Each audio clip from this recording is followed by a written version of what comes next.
Hey everybody, Mitchell here again. I'm getting all Disney on you again by remaking an old review of mine because I didn't like the old one. The first time I did this was with the Tekken Armor King Funko Pop. And this time I'm doing it with the Ultimate Source SabreWulf figure from Killer Instinct. Yeah, so as you can see, this guy is very impressive.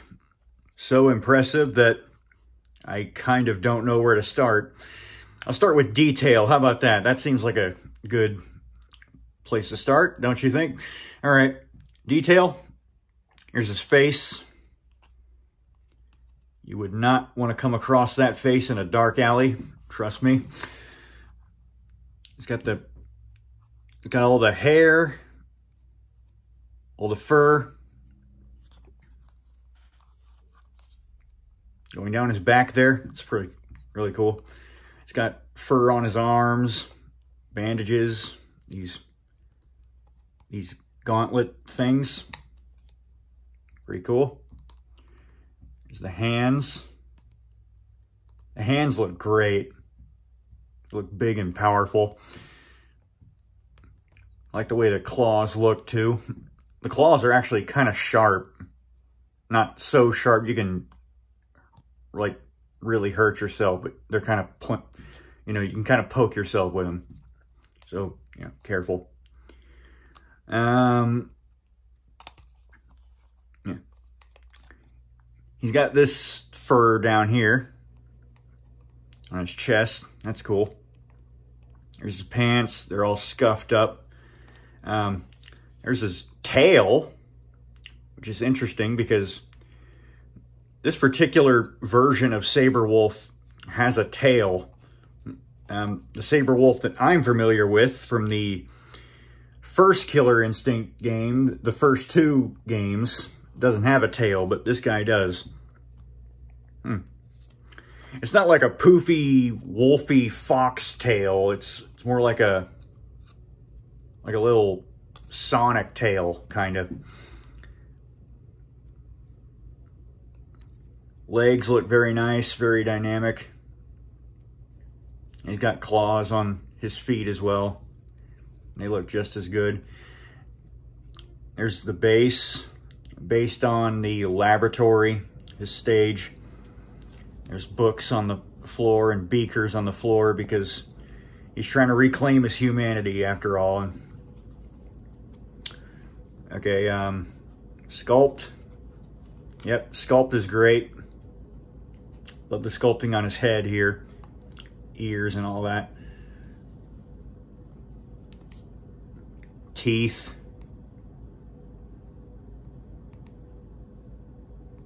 Like I said, I love the way they did his hands. They really convey that powerful look.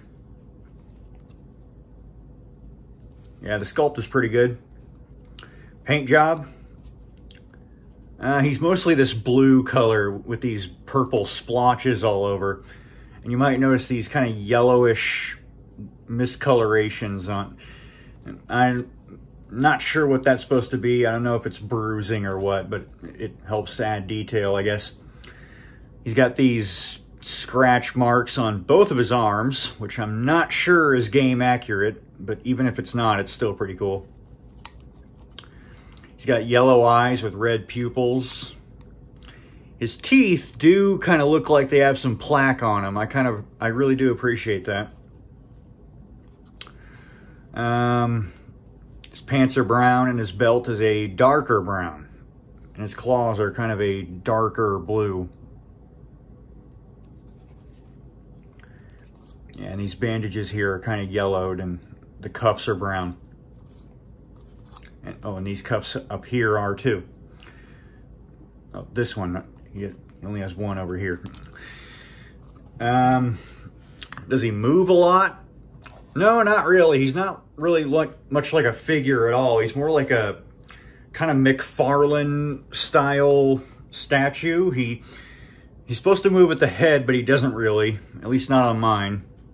his jaw does kind of open, which is appreciated. His arms, yeah, they go out like that and they rotate. You get some claw swiping action there. And his wrists will rotate. You know? Kind of like that pose. Kind of looks like he's charging a Kamehameha or a Hadouken, which he can't actually do. In the original game, he can shoot flaming bats.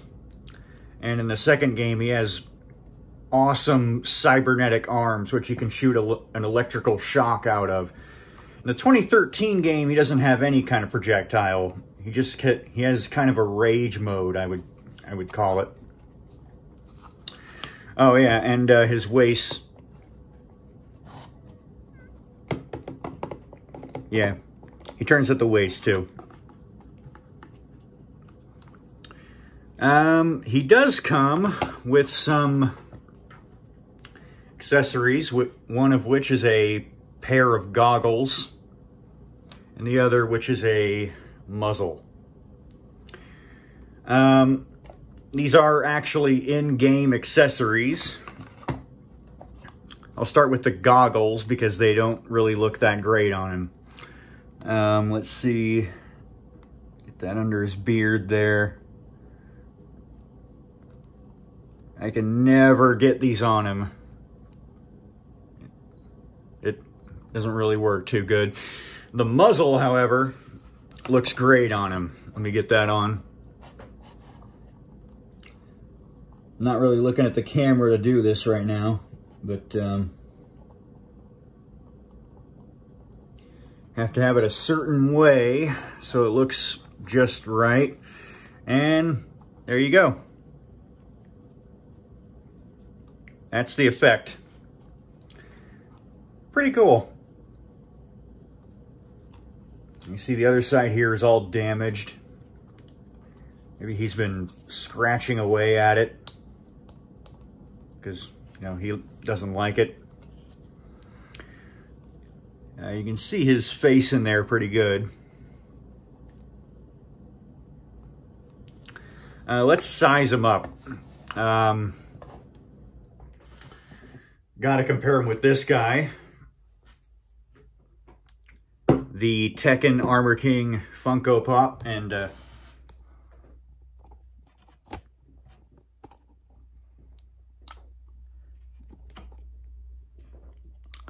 sorry, I apologize if this is awkward. I'm just trying to do my job here.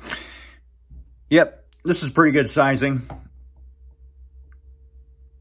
I'd imagine SabreWulf would be bigger than Armor King, because Armor King's just a mortal man after all, and he's a lycanthropic werewolf. And because this guy's kind of a fighter too. Here's Knuckles the Echidna. This guy's getting reviewed soon, don't worry. I don't know if this is a good size up, really. Like, Knuckles is supposed to be smaller, a smaller character. I'd imagine he'd be much smaller than SabreWulf. But yeah, that's it. That's the Ultimate Source Killer Instinct SabreWulf. And I think I might keep the muzzle on him, actually. It looks really good to me. Not displaying this side either, because this side is all messed up. That's pretty cool. You can see his eye in there. It's pretty nice. Yeah, he's a fantastic piece. And if you can snag him, or, you know, if he can snag you, I recommend you do so. All right, see ya.